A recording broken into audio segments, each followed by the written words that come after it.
அவையில் கூடியிருக்கின்ற அனைவருக்கும் வணக்கம். செய்தி தொடர்பு மையத்தினுடைய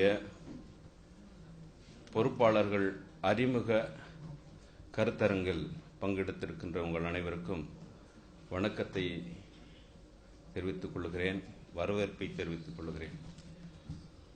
ஒடுக்கப்பட்டவர்களின் உரிமை குரலாக ஓங்கி ஒலிக்கின்ற உண்மை குரல், கால் நூற்றாண்டை கடந்து கால் முளைச்ச நெருப்பாய் மிக பொறுப்பாய் களப்பணியாற்றும் நமது காலா கரிகாலன் அவர்களை வணங்குகின்றேன். கரிகாலனுக்கு திருமாவளவன் என்ற பெயரும் உண்டு என்பதை பதிவு செய்து கொள்ளுகிறேன். புரட்சியாளர் அம்பேத்கரின் எழுத்துக்களில் உதித்த ஊமைகளின் தலைவன், அந்த எழுத்துக்களெல்லாம் உருவெடுத்து எழுச்சியாய் நடைபெறும் நமது ஊமைகளின் தலைவன். அயோத்திதாசரில் கொஞ்சம், அம்பேத்கரில் கொஞ்சம், இரட்டைமலை சீனிவாசனில் கொஞ்சம், இம்மானுவேலரில் கொஞ்சம், காயிதே மில்லத்தில் கொஞ்சம், காமராஜில் கொஞ்சம், கக்கனில் கொஞ்சம், பாவேந்தனில் கொஞ்சம், பாவலரேருவில் கொஞ்சம், பெரியாரில் கொஞ்சம், பிரபாகரனில் கொஞ்சம் என உலகின் ஒடுக்கப்பட்ட மக்களுக்காக குரல் கொடுத்த தலைவர்களின் மொத்த உருவமாய் திகழும் மா திரு வளவனார் அவர்களே. மா என்றால் மேன்மைமிகு, அது ஒப்புமை அல்லாதது என்று சொல்வார்கள். அதனால்தான் அவருடைய பெயரிலேயே திருமாவுக்கு அடுத்தது நான் மா திரு என்று மாற்றியிருக்கிறேன். தமிழக அரசியல் களத்தில் உத்தம உன்னத தலைவனாக, எதிர்காலத்தில் ஒரு முதல்வராக நம்மை வழிநடத்திச் செல்ல இருக்கும் எமது எழுச்சி தலைவன் அவர்களே, உங்களை வணங்குகிறேன். இந்த செய்தி தொடர்பு மையம் என்பது முதலாக எந்த கட்சியும் தொடங்குவதற்கு முன்னதாகவே இது தொடங்கப்பட்டது. இதனுடைய முன் தொடக்கத்தை மட்டும் நான் சுருக்கமாக சொல்லி அமர்கிறேன். எல்லாருக்கும் பதவி வழங்கப்பட்டது, பொறுப்பு வழங்கப்பட்டது. நான் அப்போது கலை இலக்கிய அணியில பொறுப்பை நடத்தி கொண்டிருந்தேன். சரி, எனக்கும் ஏதாவது ஒரு பொறுப்பை போடுவார், சரி அந்த பொறுப்பு எடுத்து நாம் செய்வோம் என்று நான் அமைதியாக இருக்கும் பொழுது திடீரென்று செய்தி தொடர்பு மையம் என்கின்ற ஒரு தலைப்பில் ஒரு மையத்தை தொடங்கி அதற்கு நீங்கள் தான் பொறுப்பாளர், மாநில பொறுப்பாளர் என்கின்ற செய்தியை அண்ணன் அவர்கள் தெரிவித்தார்கள். எனக்கு ஆச்சரியமா இருந்துச்சு. அப்போ அம்பேத்கர் திடல்ல ஓலை வீடு. எனக்கு உண்மையை இது என்னன்னு இது என்னன்னு தெரியவே இல்லையே அப்படின்னு கேட்டேன். அதுக்கு அவர் சொன்னாரு, விடுதலை புலிகளிலே முதலில் செய்தி தொடர்பு மையம் இருக்கிறது, அதற்கு அடுத்தபடியாக விடுதலை சிறுத்தைகளிலே செய்தி தொடர்பு மையம் இருக்கிறது என்று அவர் பதிவிட்டார். அது மட்டுமல்ல, செய்தி தொடர்பு மையம் என்பது கட்சியினுடைய மிக மிக முக்கியமான பொறுப்புகளை சுமந்து நடத்த வேண்டிய ஒரு பொறுப்பான ஒரு அணி, அமைப்பு, மையம். இதை யார் நம்பிக்கையோடு செய்வார்கள் என்று நினைத்திருந்தேன். இது அண்ணனே சொன்னதுதான். நினைத்திருந்தேன், எனக்கு உன் நினைவு வந்தது, அதனால் நான் இந்த பொறுப்பை உங்களிடம் தருகிறேன் என்று என்னிடம் அந்த பொறுப்பை கொடுத்தார். என்னால் முயன்ற அளவிற்கு இந்த பணிகளை செய்திருக்கிறேன், களப்பணி ஆற்றிருக்கிறேன் என்று நான் கருதுகிறேன். இதற்கு நான் மட்டுமே செய்ய வேண்டும் என்கின்ற பொறுப்பல்ல, மாவட்ட செயலாளர்கள் அனைவரும் ஒன்றிணைந்து செயல்பட வேண்டும் என்பதுதான் என்னுடைய கருத்து.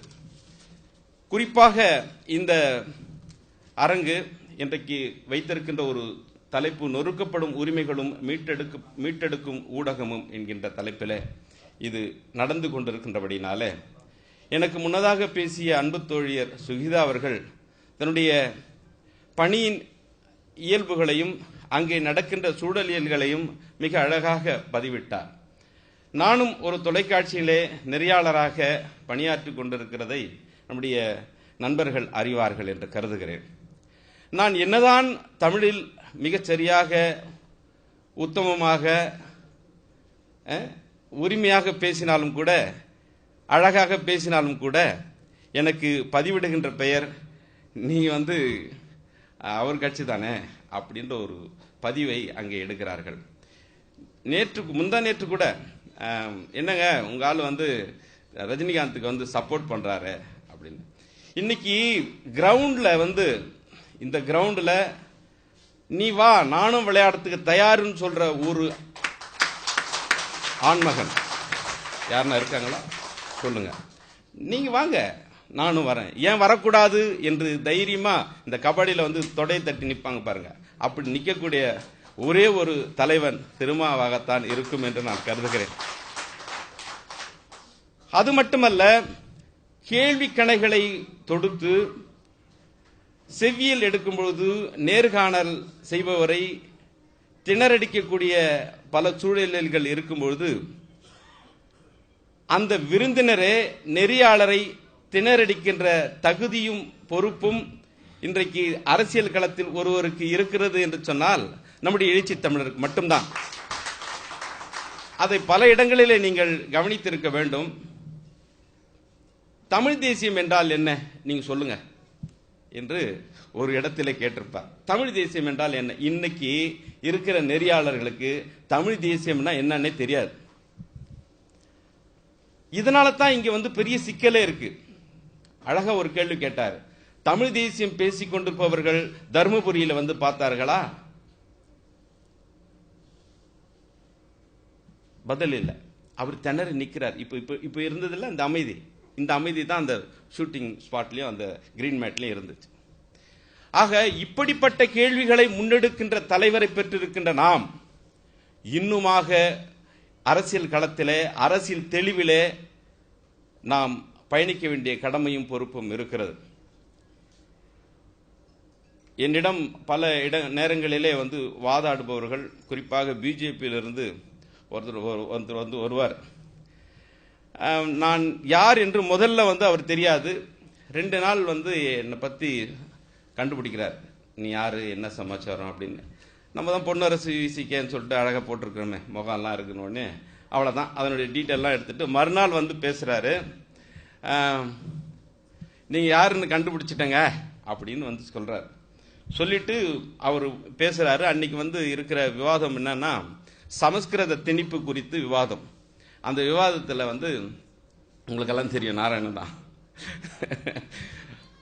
பேசும்பொழுது உடனே என்ன சொல்றாரு, எடுத்த உடனே முகவுரையில நான் பேசுவேன். 3 பேருடைய முகவுரையில நான் பேச வைப்பேன். அப்ப பேசும்பொழுது அவர் என்ன சொல்றாரு, அண்ணல் அம்பேத்கர் அவர்கள் பாராளுமன்றத்திலே சமஸ்கிருதத்தை எல்லாரும் படிக்க வேண்டும் என்று சொன்னார்.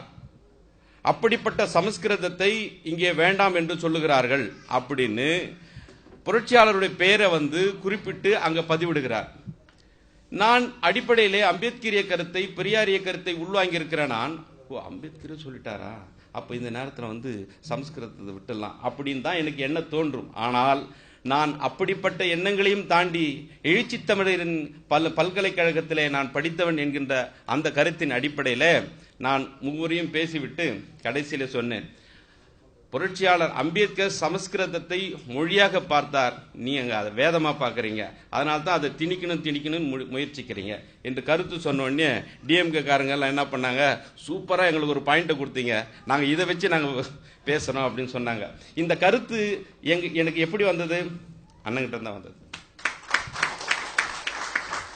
ஆக அவர் பேசும்பொழுது நீங்கள் தயவு செய்து உன்னிப்பாக கவனிக்க வேண்டும். நான் கூட சமீபத்தில் சொன்னேன், இந்த 3 இன்டர்வியூ 3 தொலைக்காட்சியிலும் கொடுத்த இன்டர்வியூ சூப்பர்ண்ணா, நான் ரொம்ப ரொம்ப சந்தோஷமா இருக்கிறேன் இப்போ என்று நான் அதை சொன்னேன். இது எல்லாம் ஏன் சொல்றேன் அப்படின்னு சொன்னா, செய்தி தொடர்பு மையம் இதோட அண்ணன் கூட போட்டோ எடுத்துக்கிறது, அண்ணன் பின்னாடி போறது, அதை எடுத்து ஃபேஸ்புக்ல போறது அப்படிங்கிற வேலை இல்லாம ஒரு கமலாலயத்தில் நடக்கிற மாதிரியான ஒரு பணியை செய்யணும். என்ன, எல்லாருக்கும் கிளாஸ் நடத்துறாங்க. இன்னைக்கு மீடியாவில் என்ன பேசணும், என்ன பேசக்கூடாது, என்ன மாதிரியான டாக்கு கொடுக்கணும், இதற்கு முன்னாடி என்ன மாதிரியான தகவல்கள் இருந்துச்சு, அந்த தகவலை கொடுக்க வேண்டிய எல்லா பொறுப்பும் செய்தி தொடர்பு மையத்திற்கு இருக்குது. அகரன் உங்களுக்கு இருக்குது. அப்பதான் நம்ம நொறுக்கு இந்த இது நமக்கு ரெட் கார்பெட் போட்டு நம்மளை வரவேற்கல. நாம என்னதான் திறமையாளராக இருந்தாலும் ரெட் கார்பெட் போட்டு வரவேற்கல. அறிவில் சரி, வரலாறுல சரி, புள்ளி விவரத்தில் சரி, நீ எந்த கேள்வி என்ன கேளுங்க, எதுலயாவது தயங்குறாரா? இல்ல. ஆனா அவரை என்ன அறிமுகப்படுத்துறாங்க தெரியுமா? விடுதலை சிறுத்தைகள் கட்சியினுடைய தலைவரும் தலித் மக்களுக்காக போராடுவருமான திரு திருமாவளவன் அவர்கள் இங்கே வருகிறார்கள். அவரோடு நாம் பேசுவோம். சார் வணக்கம் சார் அப்படின்றாங்க. அவரை ஒரு வட்டத்துக்குள்ள சுருக்குறாங்க. எப்படி புரட்சியாளர் அம்பேத்கரை ஒரு வட்டத்துக்குள்ள சுருக்கி அவர் பொதுவாக பயணித்தவர். இந்த இந்து கோட் பில்லை எடுத்தாவே அதுல நிறைய பேசலாம். அவர் பொதுவியல் கருத்தியல சொன்னவர் அப்படின்னு. நீரை மேலாண்மை பத்தி பேசியிருக்கிறாரு. இந்த அண்ணனும் அப்படித்தான். நீர் மேல ஏங்க எல்லாரும் சொல்லுவாங்க இளைய அம்பேத்கர் அப்படின்னு பெயர் அளவில் சொல்றாங்க. உண்மையிலே அவர் ஒரு இளைய அம்பேத்கர் தான் சொல்றேன். உண்மையிலே அவர் இளைய அம்பேத்கர். ஏனென்று சொன்னால் நாம் அப்படியாக இளைய அம்பேத்கராக அவரை ஒரு இடத்திலே சுருக்கிவிட வேண்டாம் என்று உங்களை கேட்டுக்கொள்கிறேன். ஒரு இடத்திலே சுருக்கிவிட வேண்டாம். நாம் அப்படியே பார்த்து நாம் அவர் தலித்துகளுக்கு சொந்தம் அப்படிதான் ஊடகமும் நம்மளை திணிக்க பார்க்குது. அதை உடைத்தேறிய வேண்டிய பொறுப்பு நம்மில் இருக்கின்ற, இப்ப எல்லாருமே மீடியா பர்சன் ஆயிட்டோம். அது தெரியுமா உங்களுக்கு? ஒரு நேரத்தில் பேனா பத்திரிகை பிடிச்சா இவர் ஜேர்னலிஸ்டுங்க, இவர் மீடியாவில் இருக்கிறாருங்க அப்படின்னு. ஆண்ட்ராய்டு கேமரா போன் வச்சிருக்கிற ஒவ்வொருத்தரும் இப்ப இன்னைக்கு மீடியா பர்சன். டக்குன்னு நீங்களே எழுதுறீங்க, அது நல்ல கால் போடுறீங்களோ துணைக்கால் போடுறீங்களோ இல்லையோ, அது ஏதாவது போட்டு வரவேற்கிறோம்ன்றதுக்கு வரவேற்கிறோம்லாம் எழுதுறீங்க. ஆனா அது கூட பிரச்சனை இல்லை. ஆனா தகவல் போய் சேர்ந்துருது, மீடியா பர்சன் ஆயிரம் நம்ம. ஆக அப்படிப்பட்டு இருக்கிற நாம் இந்த நுண்ணிய கருத்துக்களை, நுட்பமான விடயங்களை எல்லாம் நாம் நோக்க வேண்டிய பொறுப்பு இருக்கிறது. ஏனென்று சொன்னால் நாம் ஏதோ இந்த புலி இந்த முயல் ஆமைன்னு ஒரு கதை இருக்கு இல்லையா?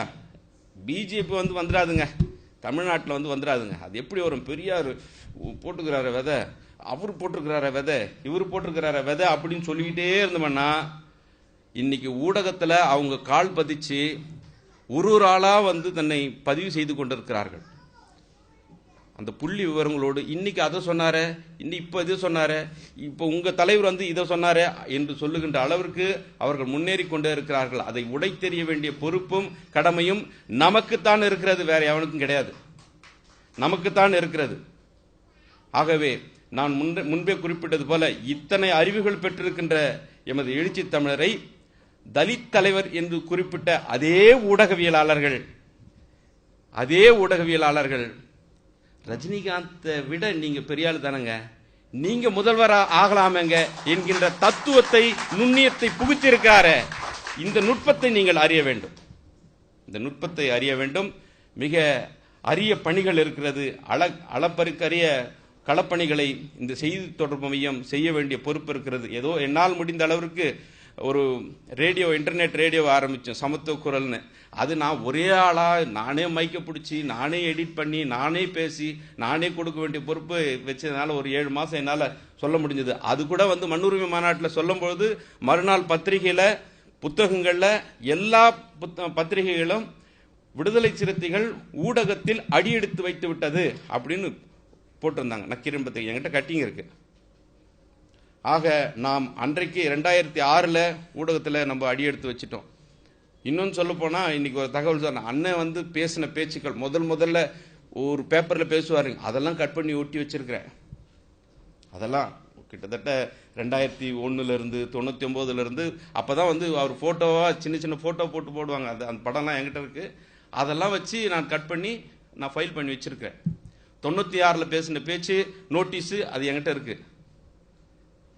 இதெல்லாம் நிறைய பரவலாகணும். அகரன் உங்களுக்கு தான். அதனால நிறைய பணிகளை செய்ய வேண்டும், களப்பணி ஆற்ற வேண்டும். நுட்பத்தில் நாம் நுழைந்து எதிர் அரசியலை, அதாவது குறிப்பா இந்த பிஜேபி அரசியலை நாம் வென்றெடுக்க வேண்டும். அதற்கான களப்பணியாளர்களை நாம் உருவாக்கி செல்ல வேண்டும். அதற்கு எந்த உதாரணமும் தேவையில்லை. அதற்கு ஒற்றை உருவம் நமது எழுச்சி தமிழர் தான் என்று சொல்லி வாய்ப்புக்கு நன்றி கூறி விடைபெறுகிறேன். நன்றி, வணக்கம்.